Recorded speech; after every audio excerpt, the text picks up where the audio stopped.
Damn. Episode 23. 23. Chicago Bulls 23. Wait, no, what am I talking Yeah, about? yeah, It yeah. is. That's Michael Jordan. It's Michael Jordan. That's what I meant. That's exactly what I meant. Leave me alone. Please leave me alone. Oh, she makes dang. a pun. She makes a funny and doesn't know if it landed I or know. not, even Oh my for God, yourself. for myself. What's wrong with me? Look, folks.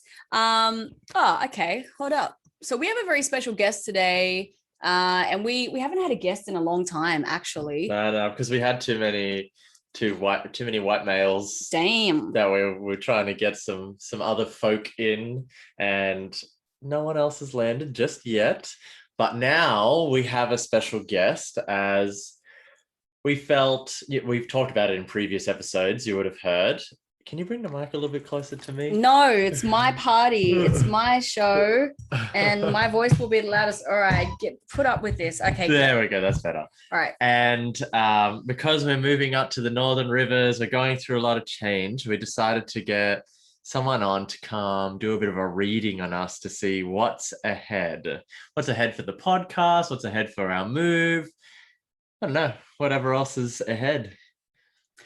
Look, to be honest with you, where I sit with things in general. Like, I believe in everything and I believe in nothing. Mm-hmm. So like, I used to be super skeptic of anything to do with astrology and the zodiac. And then, because I'm in this spiritual community where everyone is about it all the time, I had gradually started looking at things and I was like, oh shit, my birth chart is pretty scarily accurate. Maybe there's something, maybe there's something in this.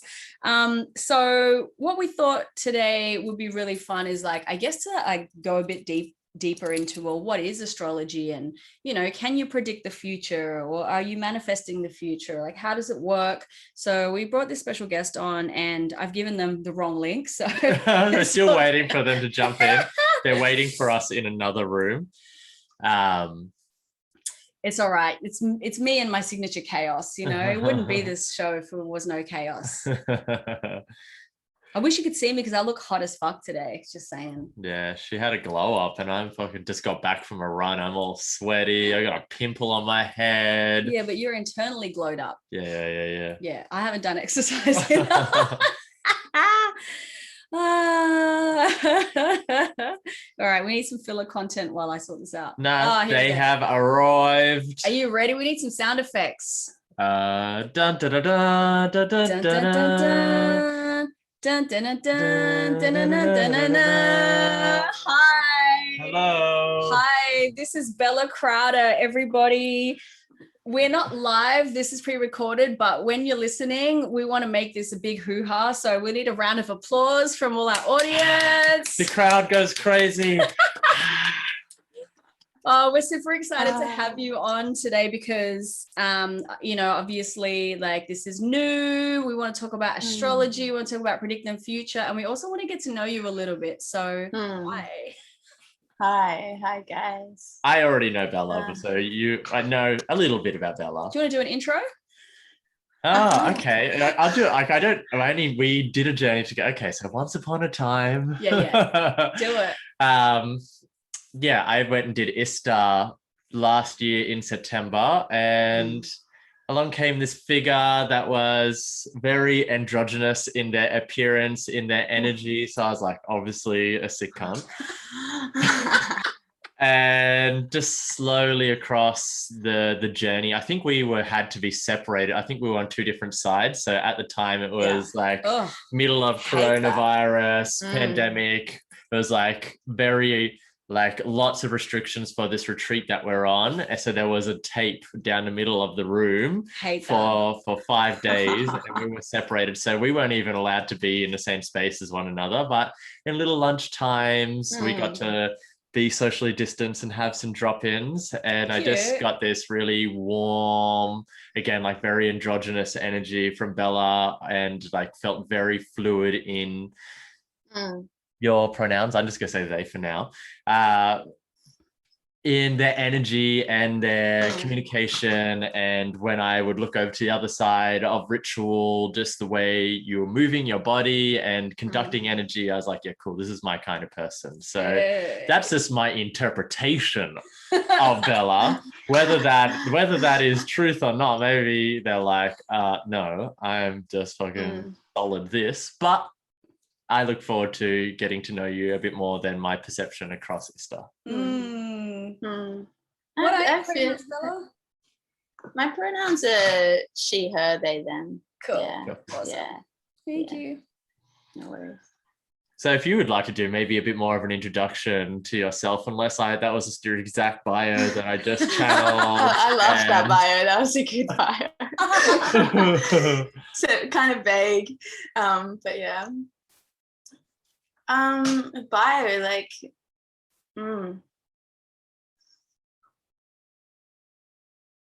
I don't know where to start.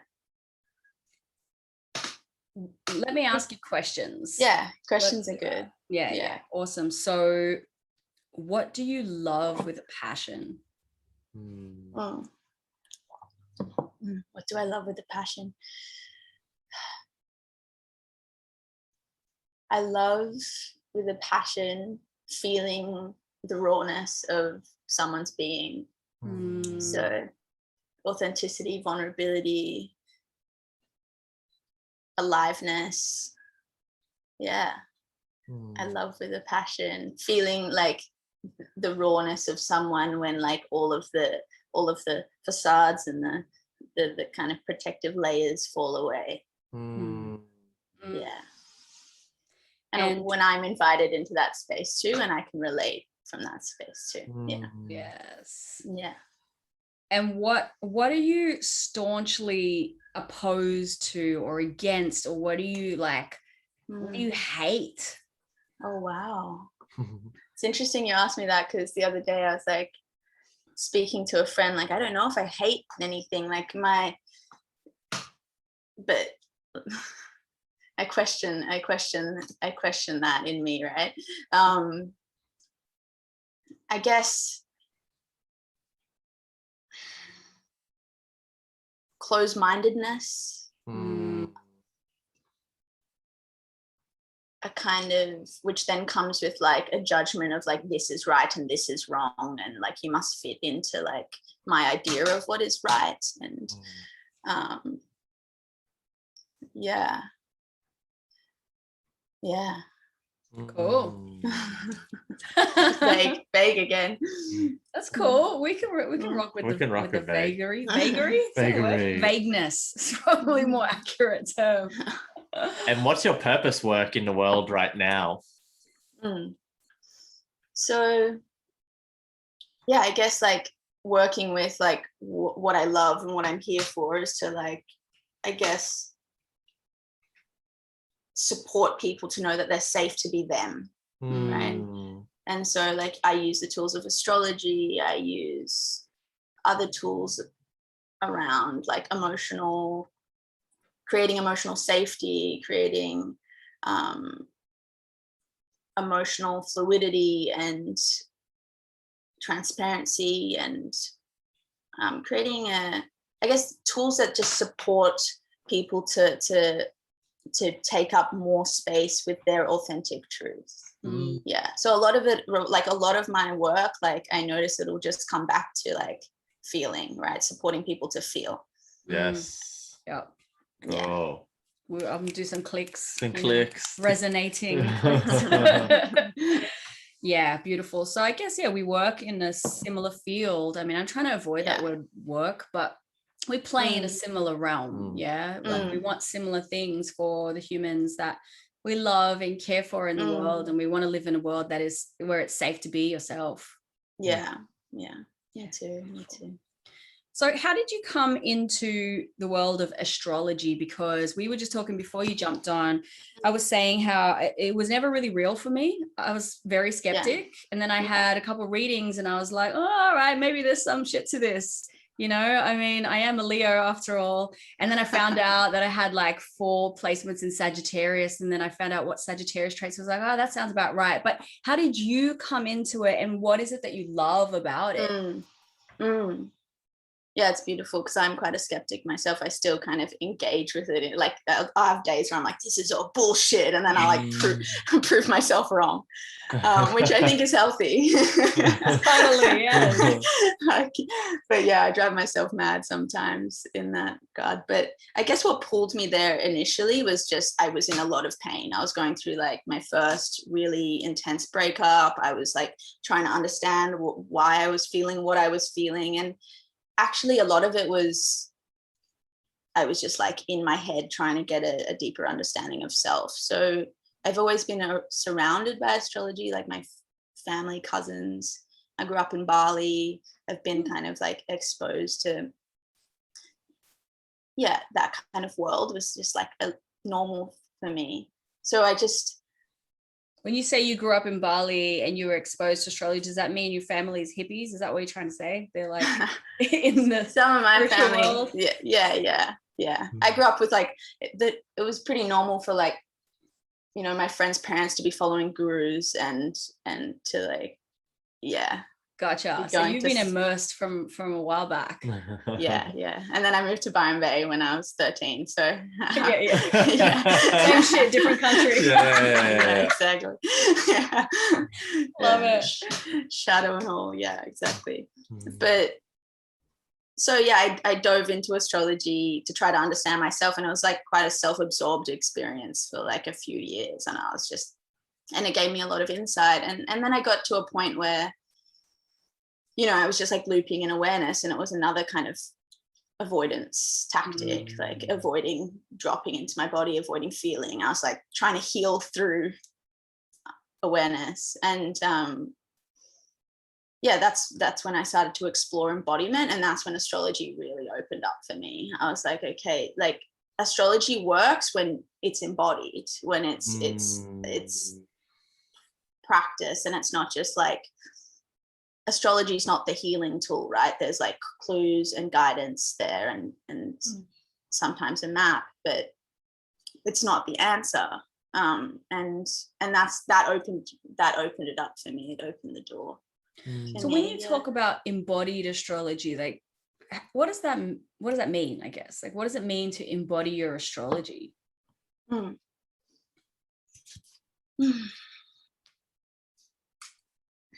Yeah.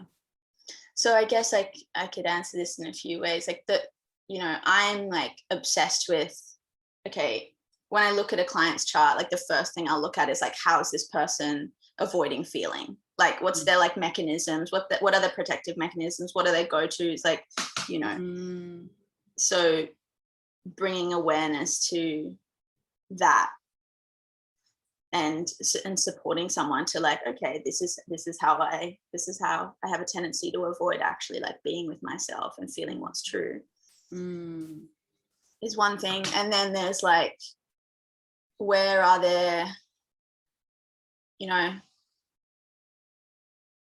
it's certain placements that really require or invite embodiment more so, and I like see myself being pulled to those things, like Chiron, for example.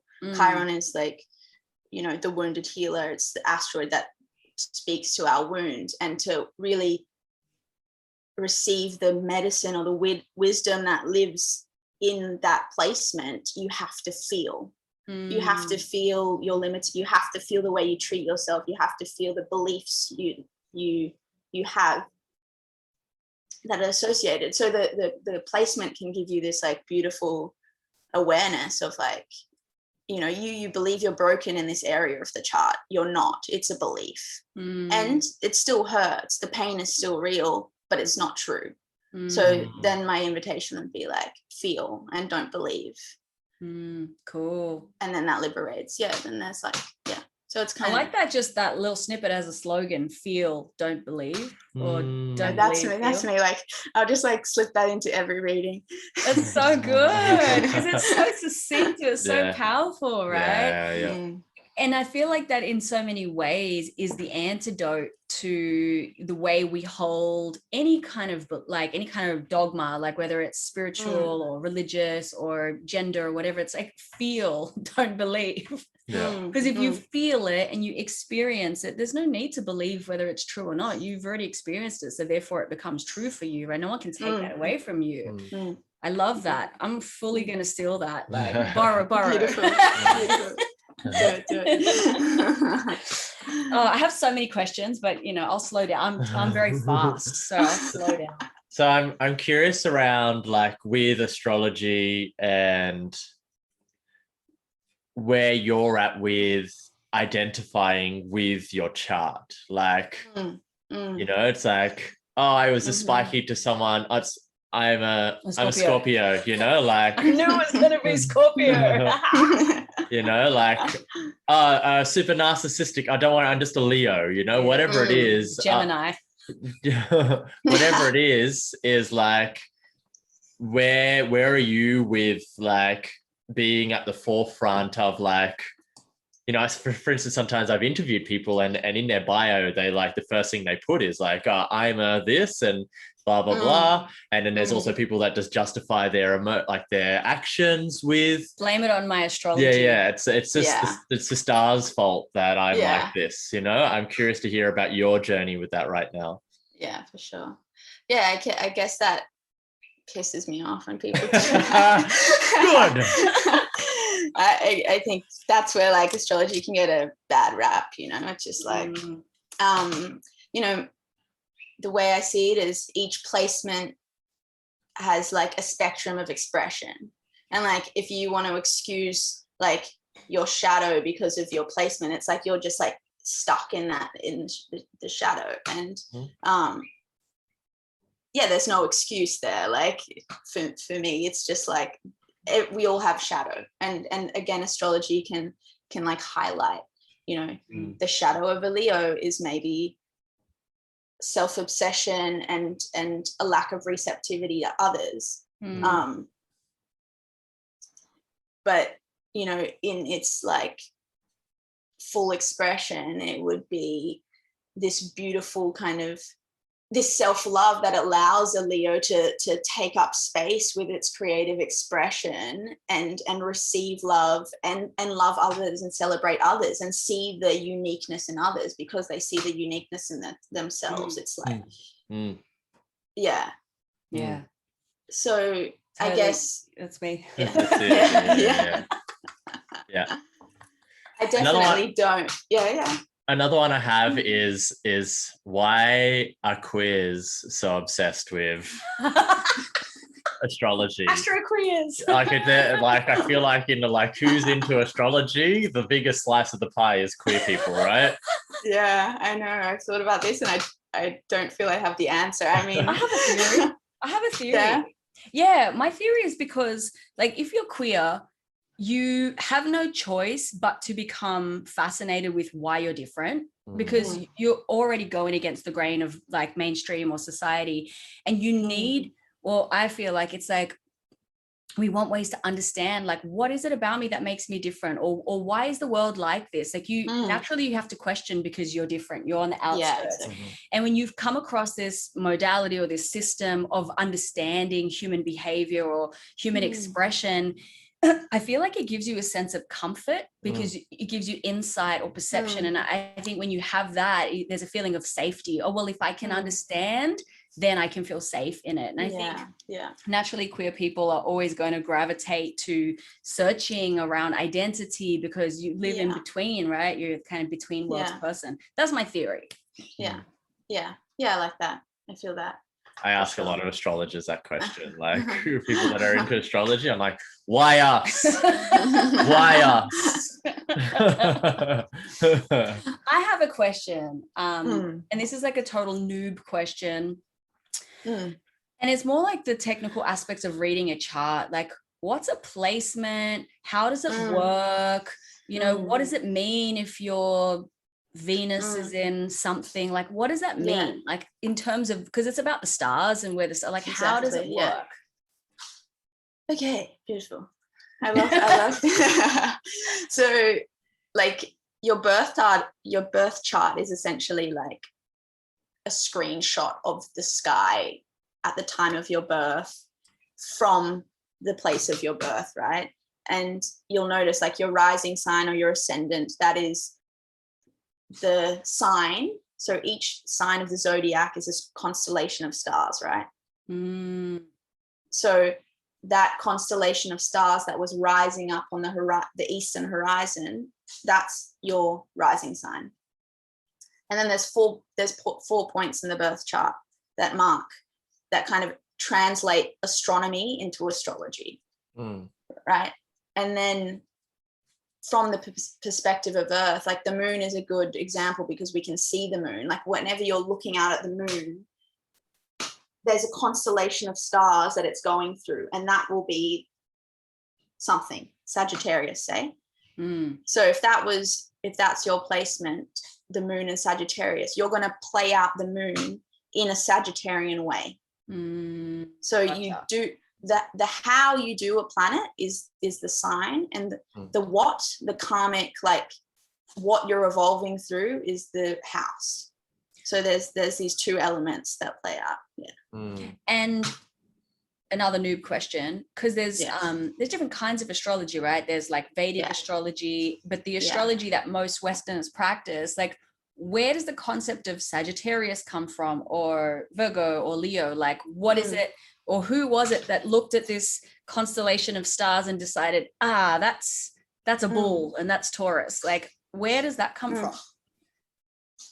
Yeah, I mean, there's different, like even if it's Vedic, Eastern, Western astrology, like the archetypes are the same, right? That's fascinating, right? Yeah, it is fascinating. It's just, there's like, I look at them as just different languages. Like there is actually so many different languages in the realms of astrology, like different house systems, different types of Western and Eastern astrologies. Like it's vast. And I just, again, look at it all as like different languages.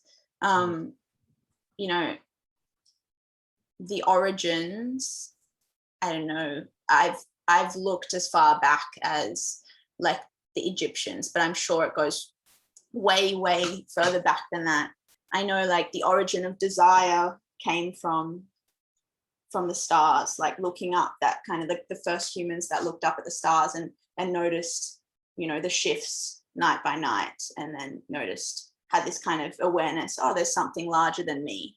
Okay, now I can like hope or pray or desire something more than this.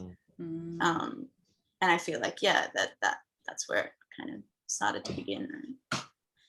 So I guess another question would be, one of the most famous astrophysicists is Neil deGrasse Tyson, and he's an astrology denier. Where do you sit with like the super scientific, accredited academic people that are like very much in the space of stars and galaxies and etc., that are like, yeah, bullshit? I'm like, let me look up his birth chart.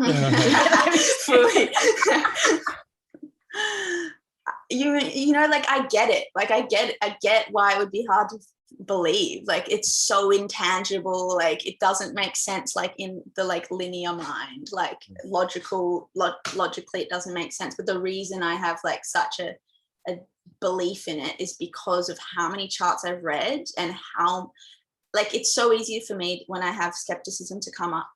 I can just be like, no, but like I've dated these 4 people with their chart, and there's no way that I could like change their charts around, you know, like they were so their chart. And again, it's like I'm a Pisces, so I'm constantly like zooming out and being like, yeah, but we're all the same. And like we all have a little bit of Leo in us, and I could like easily do the thing where, you know, I say you have a Leo sun, and I could find those qualities in you. And yeah, I'm consistently and constantly just like coming back to the people I know and how I've experienced them and their charts, and that supports me. But yeah, I can't debunk. Yeah. I'm curious, like, I'm curious about the intersection of like trauma, conditioning, and your template, your birth template. Like when you think about nurture versus nature, you're born and the stars are in a place, and there's a blueprint, right, for your personality. That's kind of the way I see it.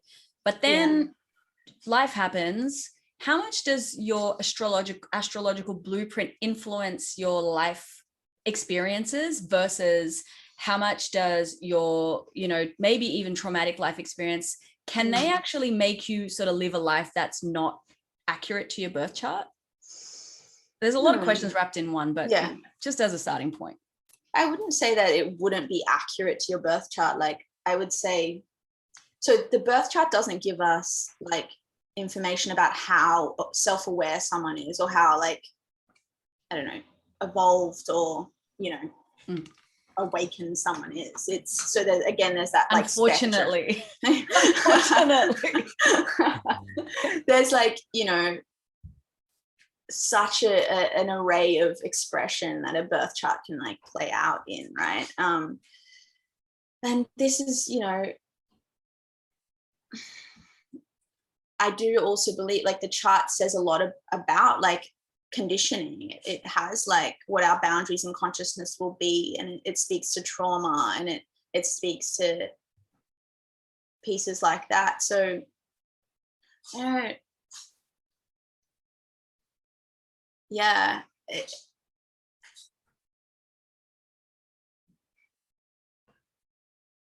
that's like it feels like there's many ways my mind could like go with that. I don't. Should we get into some doing? I feel like let's get into some doing. I feel like the best part of, like, for instance, asking you that thing around Neil deGrasse Tyson, and then you saying, I dated these 4 people, and it's just like very obvious that's their chart. That's what I'm trying to say. And knowing that you don't know us deeply, it'll be great for you to do a reading for us, and also for the listeners to go, like whether they're like, that is Alpha and Paisley, or this is bullshit, or whatever. I'm curious to hear like feedback, and one for myself and Alpha to respond to what you tell us, versus and also our audience to go, oh fuck, that was bang on, or maybe they learn something about us, or they go, oh, it's not how I see Alpha and Paisley. It's an experiment. Let's experiment here. Experiment. Beautiful. So when we came into it, I was like super charged. I was like, me. But now I'm like, I'm curious about you more than anything. Okay. I don't know. Like, I'm just curious because I feel like I know your birth chart, but I have never really like dived into it that deeply. And I think it would be fun just to see. And you know what I'm really curious about? Because we tend to talk about sun sign. Everyone knows what their sun sign is. Some people know what their moon and rising is. And then people are curious. Like, I know a little bit about your Virgo, your Venus, your Mars, and your Mercury. But then there's like the other ones that no one really talks about. I'm curious more about them. Like, what are their jobs? What, like your Jupiter and all of that stuff. Cool. So as just a fun thing to do. Have you got your birth chart? Yeah, like, what do you want? Do you want me just to send you my co-star? Do you want me to just send my like birth times? If you could just tell me your birth times. Yes. All right. 1 second. Let me pull it up.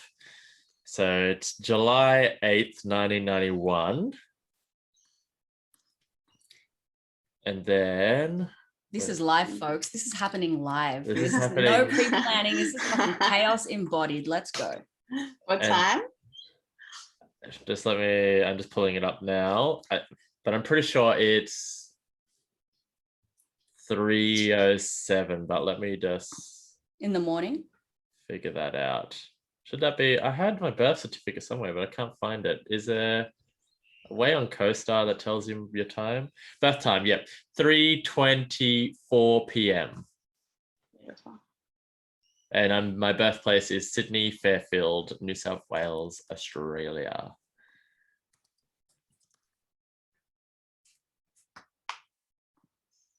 $3.24, yep. Okay.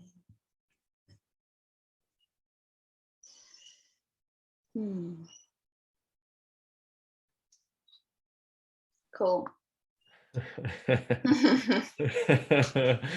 The suspense. Yeah, totally feeling as that. you're like scanning over. It feels like it's like it feels vulnerable. Yeah. Okay, I see. No wonder. You have a lot of Leo too. Hey? I have a lot of Leo. Yeah. Okay. So.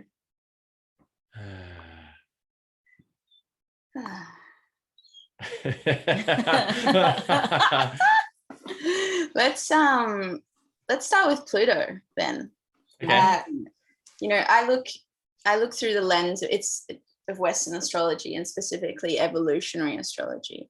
And evolutionary astrology really asks like why have you chosen this chart? Like what's the evolutionary intention behind each placement? And Pluto's like the big dog when it comes to evolutionary astrology. So we've got transpersonal planets, and they're the outer planets, like Pluto, Neptune, Uranus, and they're generational. They move slower. We would probably all have this Pluto and Scorpio placement, but the house is where it gets specific. So there's this collective generational theme that we all have as souls that have Pluto and Scorpio. We've come in here to kind of be like, okay, let's get real. Like, let's dig under like the surface. Like, we want to excavate to the truth. We explore the taboo. There's a desire to understand power, money, sex, these things. And then, so whatever you're going to do, whatever your Pluto's function is, it's going to have that Scorpio essence to it. You're going to go deep with it. You're going to, and yours is in the 11th house. So the 11th house is the same archetype as Aquarius. The 11th house talks about community. So you are going through, in your life, there'll be a general theme of evolving and going through like a sense of metamorphosis when it comes through to community. Community will be very much linked to your transformation, right? And you'll be a revolutionary, the 11th house, right? The black sheep. 100%. It's like the little I know of you. It's very accurate. Fuck the system. Fuck Zuckerberg. Yeah. And the most beautiful thing is, like, with Pluto, we look at the polarity. So we look at a lot of the evolution is like the integration of the polarity. The polarity is the 5th house, the same archetype as Leo. You've got all of that Leo in your chart. So it's like, really, it's like asking you to authentically, creatively express yourself. And that's where community will be like magnetized to, right? You being, the more you are you, the more like community will be magnetized to you. And the more revolution you'll create. Yeah. That sounds exactly like what you're doing right now with your Web 3.0 webinars. Yeah, exactly. Yeah. Cool. I dig that. Yeah, you dig that. I'm curious around what you're saying with the Scorpio in the 11th house and it being about community and evolution. I'm curious to hear about, like, does that have like an element of like ladder climbing through community, as in like, this community is making me evolve. I've got all I can out of them. Go to the next one. Oh my God, yeah, exactly. Yeah, exactly. Cool. It'll be like you're constantly, and that's if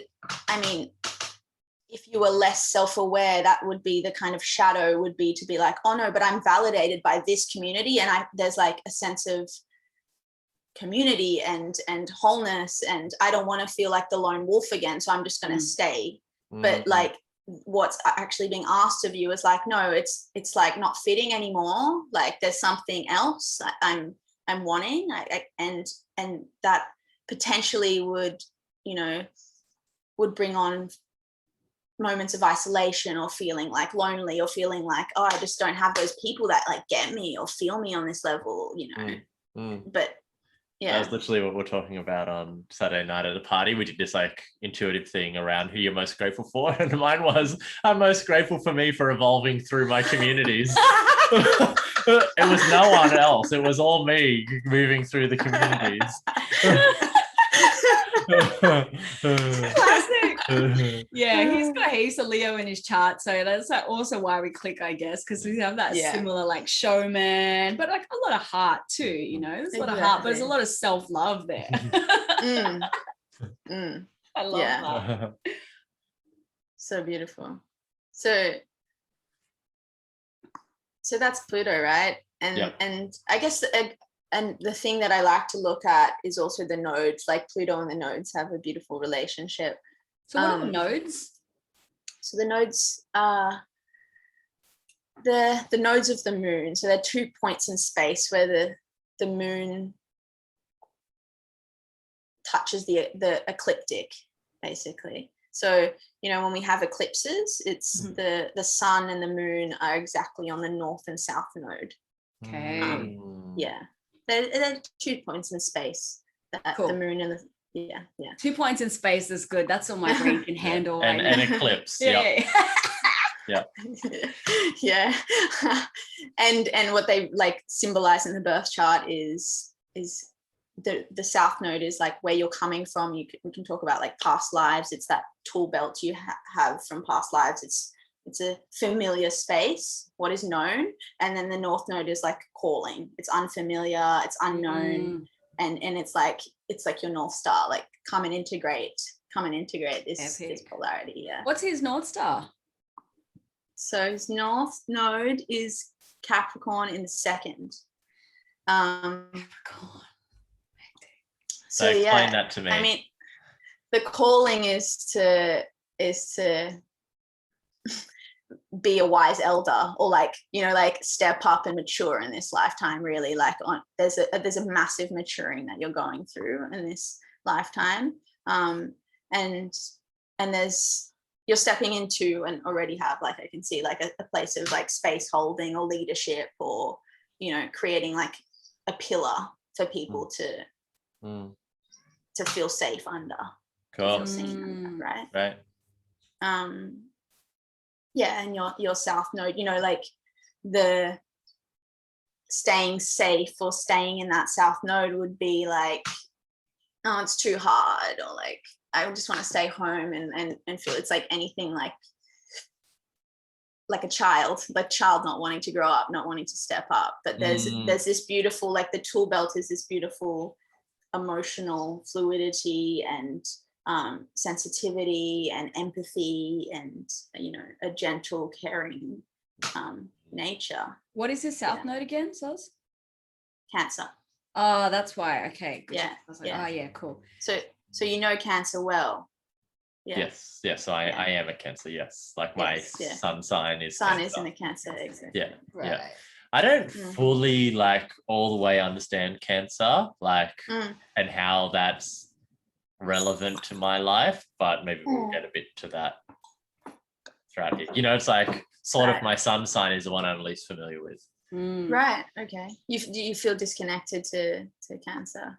What's your understanding of Cancer? Like if I look at other Cancers in my life, they're like they can be emotional hermits at times. You know, they're like anytime where there's experiences around lots of people, or when they have to like fully show themselves, they retreat. They like people that will like smoke bomb a party. They will like often like, hey, we have these plans, and then they cancel because they need to prioritize like being in bed or a bath or whatever, you know, like that has been my thing. Or like, they put on this shell and hide, you know. That's not all, but like majority of Cancers that I've seen have been like quite hard in their exterior when it comes to emotional vulnerability. Okay. Yeah, that's definitely the shadow of Cancer, is like just hiding in the shell. You know, all of those things that you spoke to, like I just feel like couldn't exist in your expression because of all the Leo you have. It's like, it's just like, well, I guess that's the confusing part for me, is like, what does my Cancer mean if I have all this Leo and then I had the Sagittarius, and like, what does that actually mean to me? So for me, it would look like, you have the safety, like the emotional safety or the capacity to hold yourself in emotion, that you're able to then express yourself freely. Because like, if you were to be rejected or judged, like, that you have you there. You carry your home with you. Yeah, it's like, like your crab, you walk around with your home on your back. Okay. And you're safe emotionally to it. Like, I think a big thing about why people can't express themselves freely or like have a lack of confidence, or is because of lack of emotional safety, right? Like, if I'm rejected or if I'm, isolated, it will hurt too much, and I feel like I don't have the capacity to hold myself in that. Okay. Yeah, I get that. That's the evolution of Cancer to Leo, right? Yeah. So the golden shadow of Cancer is like that you take your home with you everywhere, and that you have emotional safety. And they're so empathetic to others because of how in touch with their own emotions they are. It's like, I can sit with you in your discomfort because I can sit with me in my discomfort. And like, it's internal safety. It's like the ability to really nurture and hold the self. Yeah, I love that. Cool. Yeah. Okay, got it. I love them. Cancers are my favorite. Oh, fuck yes. What's up? I'm a Pisces. All those water signs. I got like no water in my chart. So I'm just like, fuck this. Pisces is my like the most I've ever dated. Like, people that like my consistency. If there's a chart, the Pisces are at the forefront for me of who I've dated. I'm so triggered by Pisceans. I can't deal. Why? I love you. Awkward. No, I don't know. I just find Pisceans triggered me. My older brother, who's always like been my arch nemesis, Pisces. Some other people that I've had situations with, I just find, my generalization of my experience of Pisces is that they're like, with their emotions, they're like a bull in a china shop. Like, they're when they're in their feelings, that's all that they're just swimming in their fucking feelings. I mean, they can be extremely magical people as well, and like intuition fucking on point, and like crazy psychic abilities. But I don't know, sometimes I just feel like Pisceans are, and they can be just really like in their own experience, and I don't know. I mean, like, there's a definitely an uncomfortable shadow to all of them, and Piscean's shadow is like, it's I wouldn't want to date a shadowy Pisces, because it's like, it can be they can be super deceptive and manipulative and just like stuck in a dream world and in illusion, and because of that, it's like, where are you? Like, are you feeling me? For sure. But we've all got a shadow. We've all got our shit. And I mean, Paisley, I just want to mention that you've got Chiron in Cancer. So,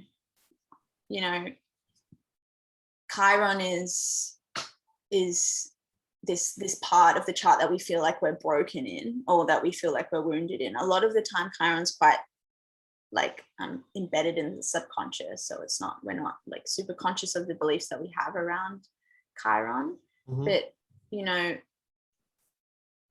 such a spectrum of how it can express. But I would say, like, Chiron and Cancer, there's a lot of like the fear to really drop into the Cancer vulnerability is like, you being the other person, you won't be able to see me, or I don't believe another person can see me or hold me emotionally. Like, that doesn't exist. Like, I'm not safe to fully unravel, to fully let go. And when that does happen, like, the unraveling and the letting go. Like maybe you've engaged with those beliefs. And when you do like fully surrender, it's like the gift of Cancer, and actually being able to hold others in that. Again, the polarity being your north node, it's like holding, space holding, like being a rock for others where they feel safe because you've gone there yourself. Yeah, I found it fascinating that like my sun sign is also my Chiron, so it's like my main in like mainstream society, my mainstream sign is also like my wound at the same time. That's I felt that's like a tricky concept to get around, you know. I'm my own biggest wound.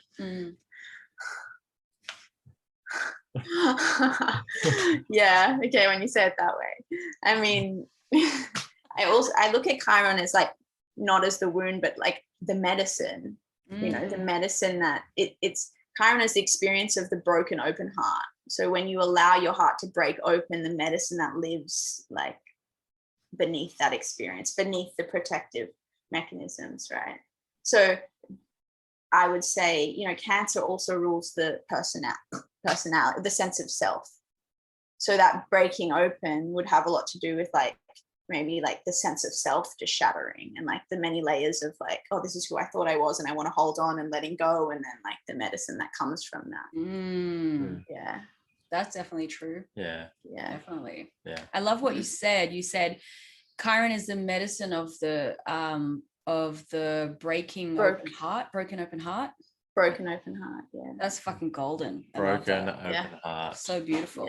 Yeah, so beautiful. Yeah. Love that. Okay, should I keep going?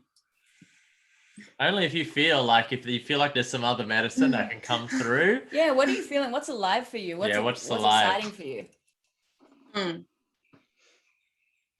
It could be a switch, it could be ending, it could be going a whole lot deeper, it could be you just smashing me into the shadow of embodying something. We're open, receptive, willing. Yeah. We have no plan. No plans. I love that. Well, I just want to reflect like some things that I see in you that are like just so blatantly here. So the fact that you've got Mercury, you know, the planet of communication, how we digest reality, linear thinking, it's in Leo.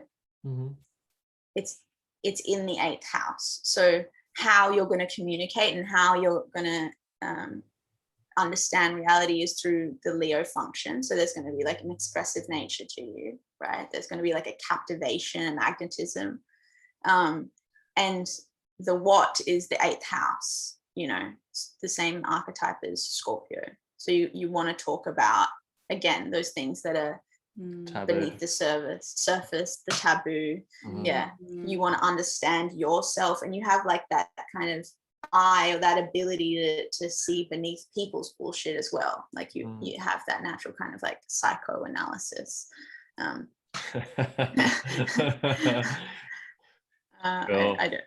would guess. Yeah. I'm a unconsensual psychoanalysis to the society. I mean, I've got rising Scorpio, so yeah.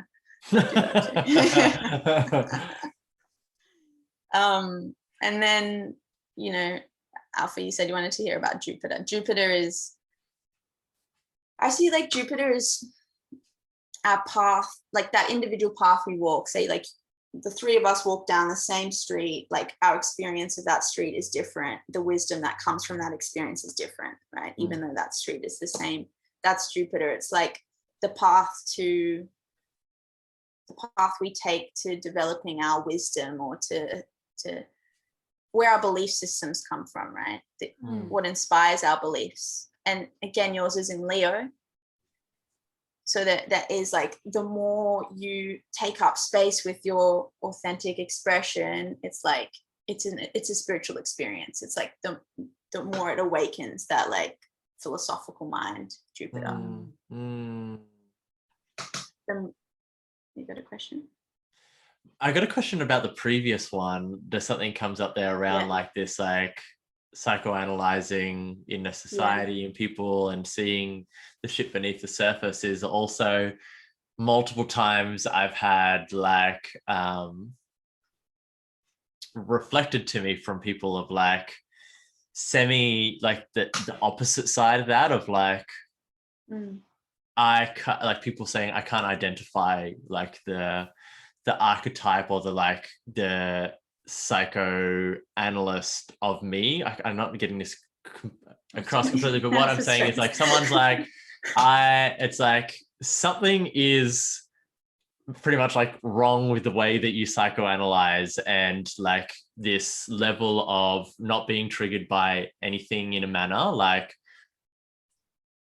what if that ties in somehow? I'm not getting it across correctly. So essentially, like I've had people say, many people going, I'd love to have someone psychoanalyze you, you know, like because it's to the point of like, it's like, is there some kind of superiorness, or is there something like completely broken about you? What is it? I'm trying to understand. So people feel that they can't read you. Is that what you mean? Yeah, like when it comes to gauging, like especially topics that are around tabooness and like going into certain spaces, people like, I can't gauge like your humanness or like your like like where your moral standpoint say, and is that something like, is that a level of what's like when you're on a spectrum or something? Are you autistic? Are you autistic? Is you know, something? like you're a neurodivergent. Because it's sort of like, you know, on this level of there can be, and even for myself, like an interpretation of like, it's like I have empathy and I also don't, you know? Yeah. That kind of pulls me more to your Pluto. Because it sounds like I don't know if I'm hearing you correctly, but what like I'm hearing is like, look, if you did, good, like, well done. That was a fucking load of bullshit. I tried, but you know, I'm trying to psychoanalyze myself, and there's nothing to gauge onto, is what I'm trying to say. There's two things like pinging for me. One is like, okay, the shadow again of like that Mercury in the 8th is like, I'm just going to penetrate into you. Like, it's like, and analyze you, and I'm going to like really see you, but that almost creates a wall here. So like it's a protective, mechanism. It's like what happens with this, there's a karmic kind of like lack of trust. Trust is a massive kind of healing point, a fear of rejection, fear of betrayal, abandonment, and the protective mechanism is like, well, if I can just like psychoanalyze you, then I'm safe. Like I'll read you, but in doing that, there's like no letting you in. I don't know. There's like a level of like energy of gaslighting in that psychoanalyzing, you know, it's just like, you know, I can see all of you, but there's smoke over here. Yeah, I've experienced that when I've tried to run him through sessions or whatever. And it's like, I'll feel like I'm getting somewhere. And he's like, no, don't know what you're talking about. And I'm just like, bitch, are you serious? Like, I can feel there's some shit here. It's like, no, I don't know. You know, it's frustrating because you're like, are you serious? Yeah. But it's like a genuine, it's not like pretending. It's like, he's genuine. No, that's not registering, you know? And then I would also like speak to your Chiron being in Cancer in the 8th. So there is this karmic, again, maybe subconscious, no one has the capacity to really hold me if I were to fucking let go and like feel my vulnerability. Like,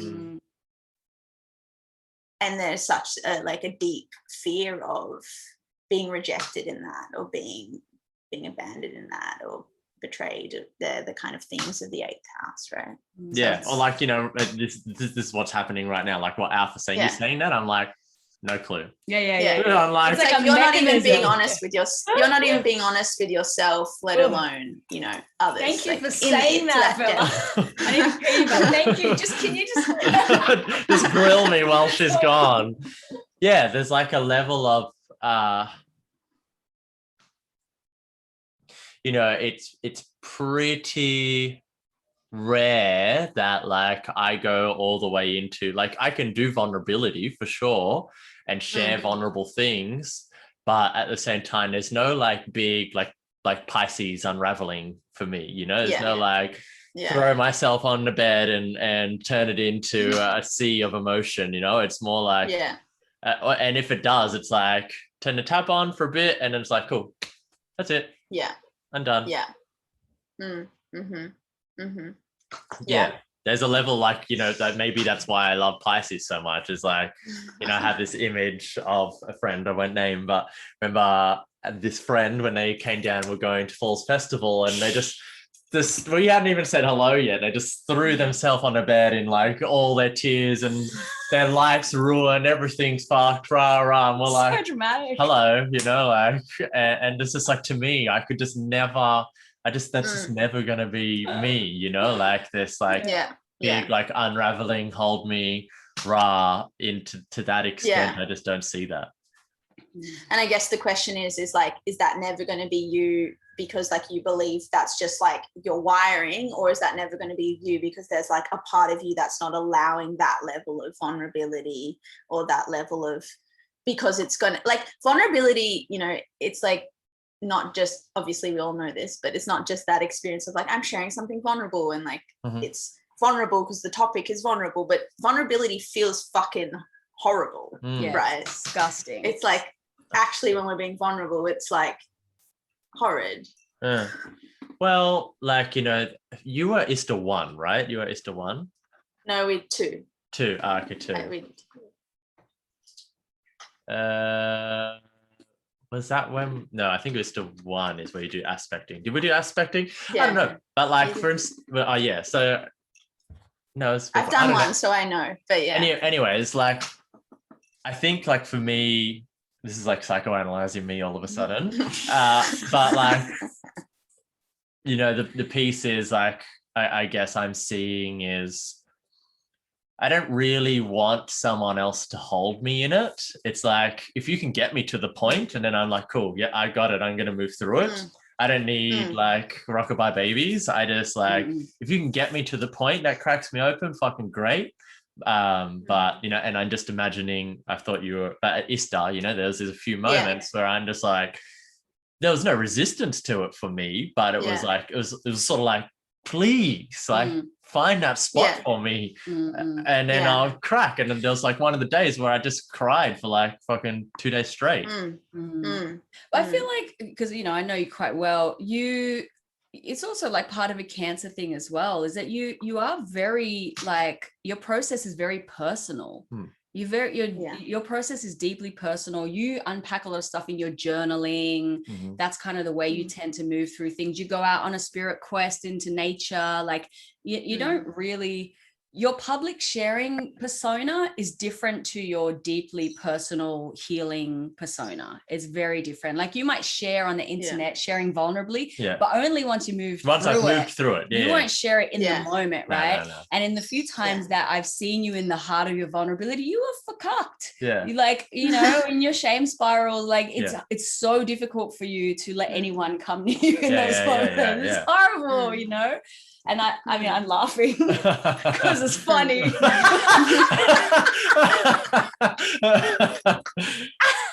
So this is why she wanted me to get the reading. She just wanted to rip on me for an hour, but here we are. No, I'm just saying it's you know, because it's like, I don't know. I just think that I think it's partly a choice. I do. I think it's like maybe on some, you know, super conscious level, subconscious, whatever. But it's, I think you deeply love your spiritual process. Your healing process is so deeply personal. It's sacred to you. I don't think that you want anyone to be involved in that. Yeah, I think that's why I idolize James so much.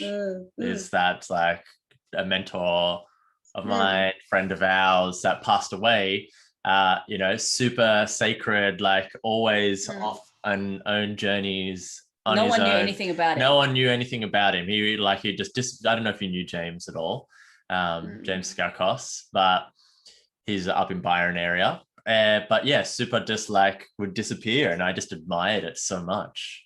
Yeah, he was like a mystery human enigma, you know, everybody loved him so much, but you never knew like where he was, what he was doing. He would just appear in a puff of smoke and disappear again, you know. Yeah. And that's like my favorite artists, like Frank Ocean and Andre 3000 and all these people, Kendrick Lamar, like they're not public, they just come, deliver prolific art, disappear, you know. They journey the thing and then come out, display it, and then come back, do the journey, display it.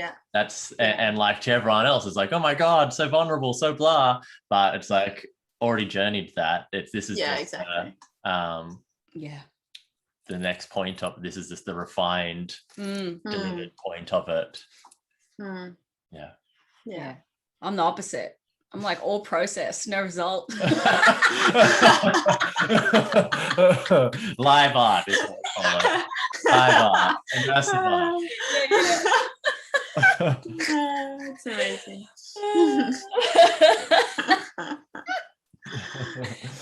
Oh, I'm loving this conversation. Like, I just really hope that everyone is finding this entertaining. Yeah. Who knows? But thanks for your feedback. How do you feel in that area? Do you feel complete with me? I mean, I could talk about a chart for hours, so it depends on.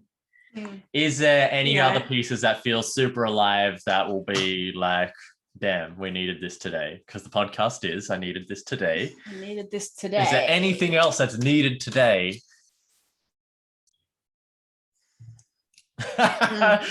Just for people, because this is an audio version. She's smiling, looking at the chart. I'm pretty Alpha organized this, so maybe there was just a whole level of like, let's fucking tear Paisley apart. Not at all. I'm just kidding. In fact, it's funny because I always want everything to be about me. Like, I'm very surprised that you're like. I'm surprised that I got that hit too. So we're going with it. Going with it. Yeah, I mean,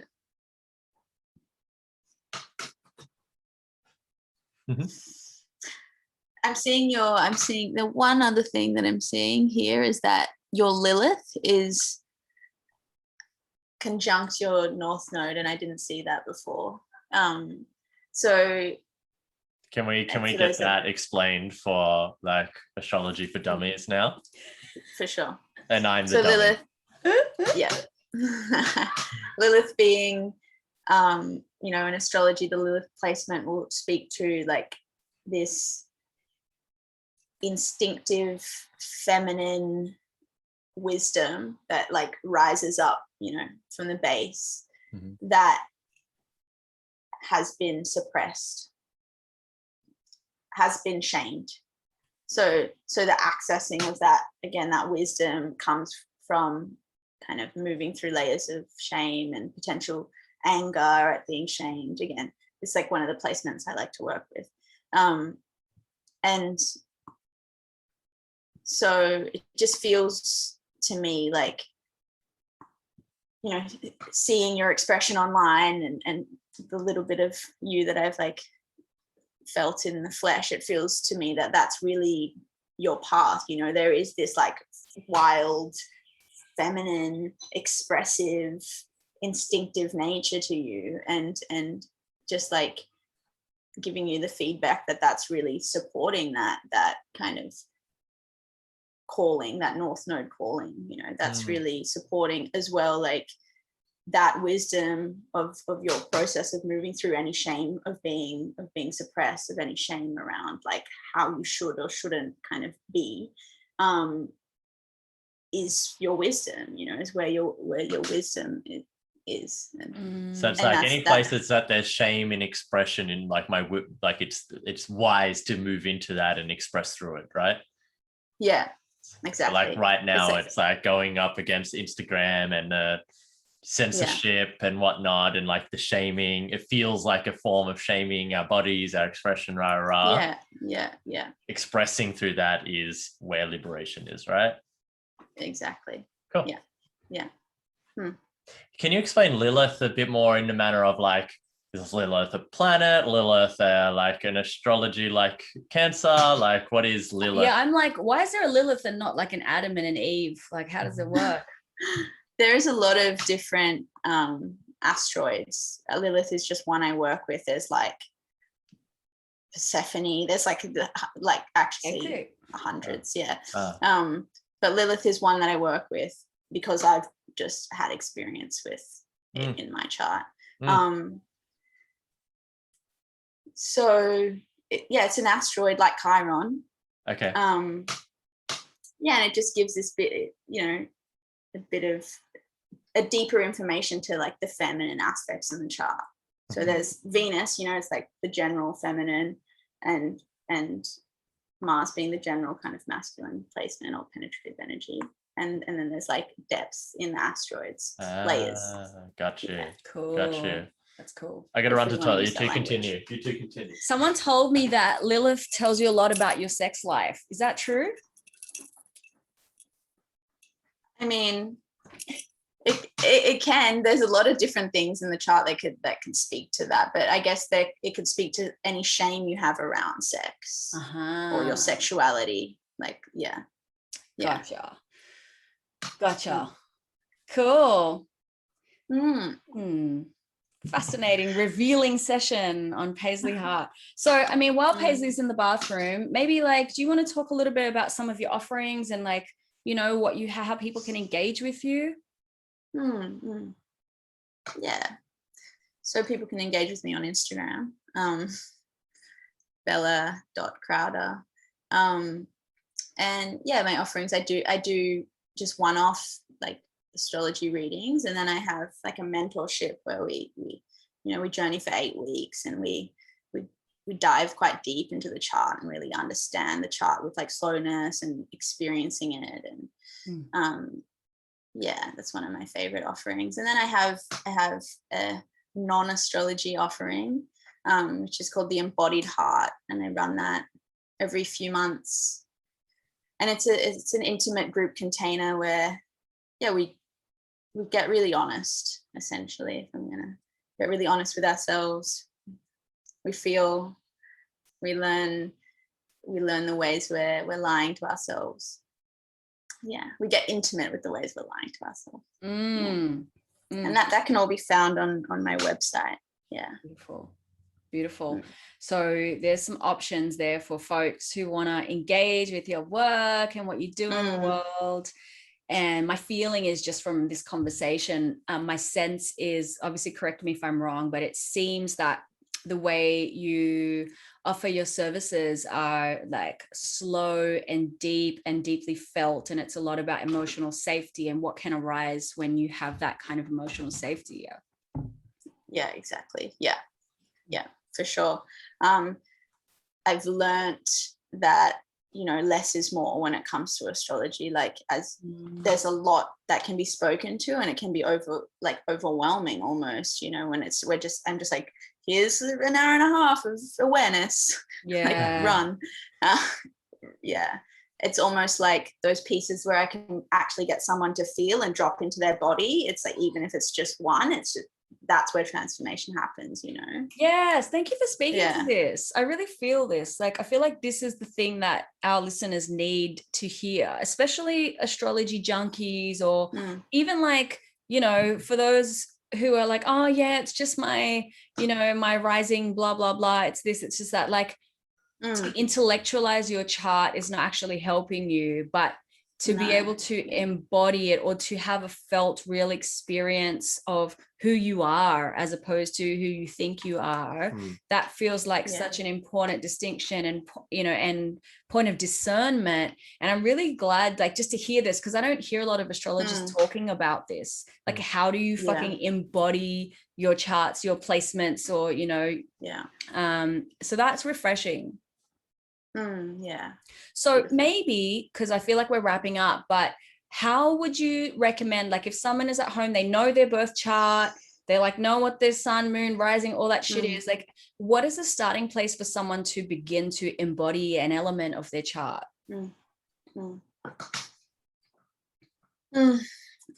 Yeah, I would explore, like, if there's a part of the chart that you're like feeling disconnected to, or like it scares you, or there's like this story that you are not that, and like exploring even the potential of just like trying that on. Like, why don't you just like try and embody that archetype, and how does that feel? Like the potential for, again, like disgust or shame, or like maybe you really enjoy it and there's like this pleasure that scares you, or like the information that can come from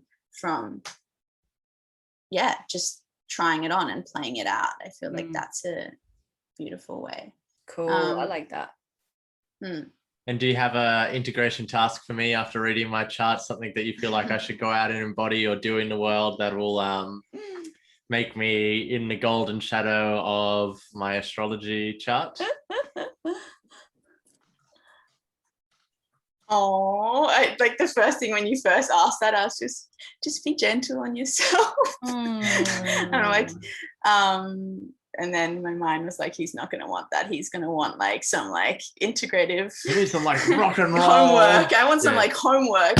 Yeah, I want a tangible physical task. But honestly, I that's just what came to me, so I'm going to stick with that. Just be loving to yourself, be kind to yourself.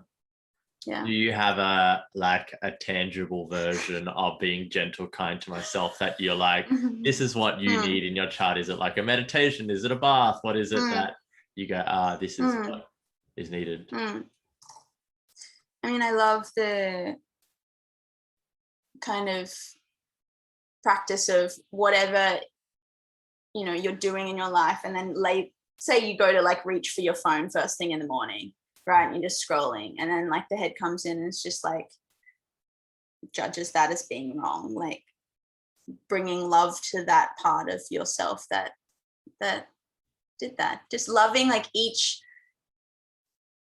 expression of the self, like no matter how like shadowy the mind wants to label it, or wrong the mind wants to label it. Like how can you like love the fuck out of that part that just wants to like zone out on the phone?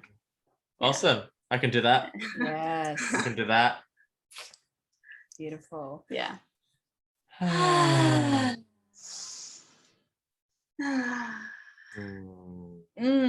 Thank you. Thank you for being so generous with your time and your knowledge and your feeling self as well, your presence and your energy.